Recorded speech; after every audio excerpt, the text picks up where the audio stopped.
Olá, igreja, graça e paz, que a graça, a paz, o amor de Jesus Cristo continue sendo derramado na sua vida, na vida da tua família, na tua casa. E estamos aqui mais um dia, mais uma quinta-feira, mais um momento de leitura bíblica, de devocional, até a nossa volta, né, à igreja, que será breve. E vamos aguardar com os corações voltados aí para o Senhor, nos preparando para a volta e nos preparando para este momento que novamente estaremos na comunhão, né? Na comunhão juntos ali, nos cultos. Que Deus esteja nos guardando, nos abençoando para este momento.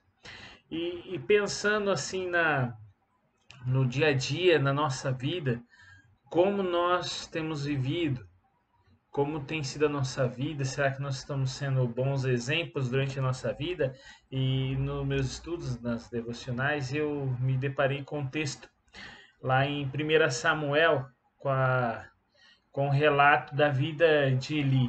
Então eu queria ler o texto de 1 Samuel, do capítulo 4, dos versículos 12 a 18. A palavra de Deus diz assim, 1 Samuel 4, de 12 a 18.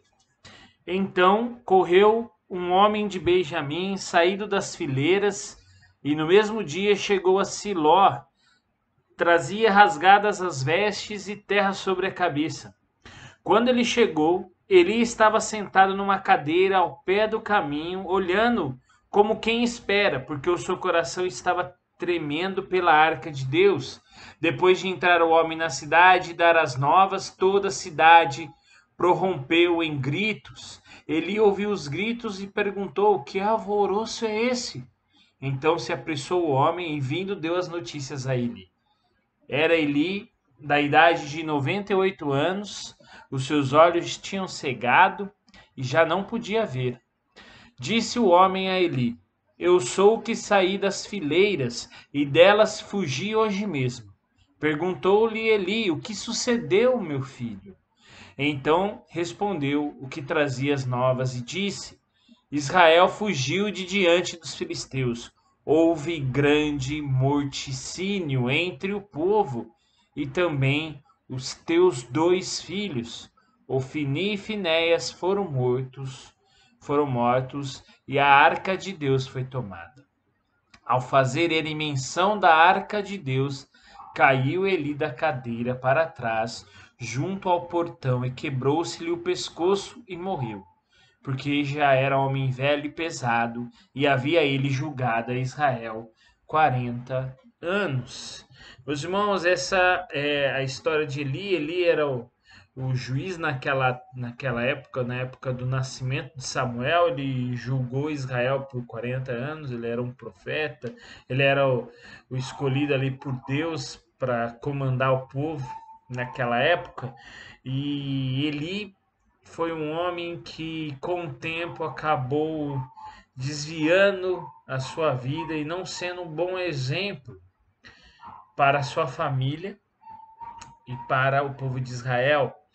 O Eli, ele acabou sendo tirado, né? Antes, assim, Deus já estava preparando Samuel para assumir este povo, esse posto de profeta, este posto de líder naquela época, lembrando-se que Samuel foi o último juiz, o último que foi tido como juiz, porque após Samuel tivemos o reinado de Saul, que o povo pediu para Deus um rei. E aqui nós vemos que nossa vida é uma vida de exemplo.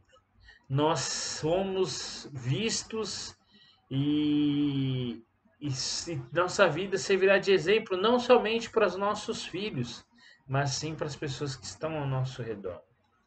Vemos aqui que Eli não conseguiu conter os seus filhos. Os seus filhos fizeram muitas coisas ruins, tanto que quando eles foram para a guerra, eles pegaram a arca de Deus escondida do profeta Eli e levou para a guerra, aonde os filisteus tomaram posse dessa arca, que era a presença de Deus para o povo. Ali era a Arca da Aliança, onde tinha o maná, onde tinha a placa dos 10 mandamentos, quando o povo construiu de acordo com as ordens de Deus, e o profeta Eli não conseguiu ensinar ou dar um exemplo para os seus filhos de como serem bons homens de Deus. E Deus acabou levantando Samuel. E antes disso acontecer, Deus já tinha se apresentado a Samuel. Ali no capítulo 3, no finalzinho do capítulo 3, nós vemos que Deus já fala para Samuel que Eli iria sair, Eli não iria mais ser profeta e era Samuel que teria que tomar o posto. Meus irmãos, nós temos que ser exemplos. Nós vemos ali que mesmo Ofni e Finéias vivendo debaixo daquela ideia de, de, de, de casa de Deus, né? De ser povo de Deus, eles não foram homens que levaram a sério uma vida com Deus. Logicamente que aquela derrota para os filisteus foi porque o povo estava vivendo uma vida de pecado. Foi porque o povo não estava vivendo uma vida com Deus. E esse sofrimento, nós vemos que toda vez que o povo de Deus, ainda mais na época dos juízes, quando o povo se afastava do Senhor, algo acontecia que os levava os olhos novamente para Deus. E o livro de Juízes nos traz isso, né? Ainda tem aquela frase, fizeram o que era mal perante o Senhor, e Deus julgou, e Deus trouxe algo de ruim para que o povo se voltasse ao Senhor. E aqui o povo perdeu a Arca da Aliança, que era o símbolo da presença de Deus ali para eles. Isso causou ali o susto, a morte fez com que Eli caísse da cadeira e perdesse a sua vida. Veja que o susto maior de Eli não foi a morte dos filhos. O susto dele foi quando ele ouviu que a arca de Noé havia sido tomada. Ele viu o que aconteceu. Ele viu a coisa mais triste, que foi perder aquilo que simbolizava para eles a presença de Deus. E meus irmãos, quando nós estamos vivendo uma vida que não condiz com a vida de um verdadeiro cristão, nós não estamos levando para as pessoas quem é Jesus Cristo. O Jesus Cristo ele é refletido através das nossas ações. Jesus Cristo é refletido através das nossas atitudes, através da nossa boca, através do nosso viver. Por isso que se você não está tendo uma vida que condiz a vida de um cristão, repense. Neste momento, pare por um bom tempo e reflita. Reflita nas suas atitudes. Reflita se você está sendo um bom cristão. Reflita se a mentira não faz parte da sua vida. Reflita se querer tirar vantagem não faz parte da sua vida. Reflita se você está olhando para o seu próximo e você está amando o seu próximo como você ama você mesmo. Reflita se você tem olhado com cuidado para o seu irmão ou para outra pessoa. Reflita se você está fazendo uma boa obra ou se você está fazendo as coisas somente para o seu bem, o seu conforto, o conforto da sua família. Reflita se você não está abrindo mão de coisas para que o reino de Deus seja visto na sua vida ou para que o nome de Cristo seja pregado através de suas ações. Porque nós estamos sendo aí, estamos recebendo bombardeios do inimigo por todos os lados. E se nós não tivermos uma vida correta, nós seremos atingidos assim como Ofni e Finéias foram atingidos, porque eles não eram exemplos.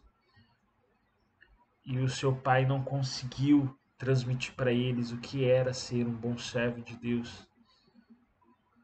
e aqui o nome de Deus foi envergonhado, a sua arca foi tomada. Meus irmãos, entrega a sua vida para Cristo, deixa que Cristo tome rumo de nossa vida. Entregue a vida para Cristo, deixa que Cristo seja o Senhor da nossa vida. Que vivamos Jesus Cristo a cada momento, para que as pessoas vejam a diferença em nós, para que as pessoas vejam quem é Jesus Cristo. Através da sua vida, através da minha vida, nós devemos transmitir o amor de Cristo. E é isso que está faltando para nós, como igreja, transmitir o amor de Cristo para as pessoas aí fora. De nada adianta se a gente voltar aos cultos ou a gente achar que isso vai nos aproximar de Deus se a gente não tem vivido Deus no nosso dia a dia, se a gente não tem vivido Cristo no nosso dia a dia, na nossa casa, no nosso trabalho, com os nossos vizinhos.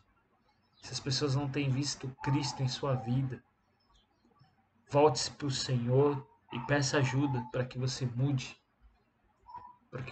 as suas atitudes para a honra e glória do nosso Senhor e Salvador Jesus Cristo. Amém? Vamos orar? Querido Deus, Pai de amor, muito obrigado por mais esse dia, muito obrigado pela tua graça, muito obrigado pelo teu Filho Jesus, Pai. Teu Filho Jesus que o Senhor entregou para morrer numa cruz, porque nós pensamos muitas vezes em nós mesmos e com esse pensamento autônomo nós não conseguiríamos nos achegar ao Senhor com o coração contrito, com o coração mesmo entristecido pelos nossos erros. Somente através do sacrifício de Cristo, que isso nos faz nos aproximarmos do Senhor mais uma vez. E o Teu Santo Espírito que reina dentro de nós, nos ajude, ó Pai, a sermos diferentes neste mundo mau. Que o Teu Santo Espírito esteja chamando a nossa atenção para que as nossas atitudes mudem, para que possamos ter atitudes de verdadeiros cristãos neste mundo. Que possamos ser exemplos de homens, de mulheres, de jovens, de crianças que são servas do Senhor Jesus Cristo. Que são servos verdadeiros de Ti, ó Pai.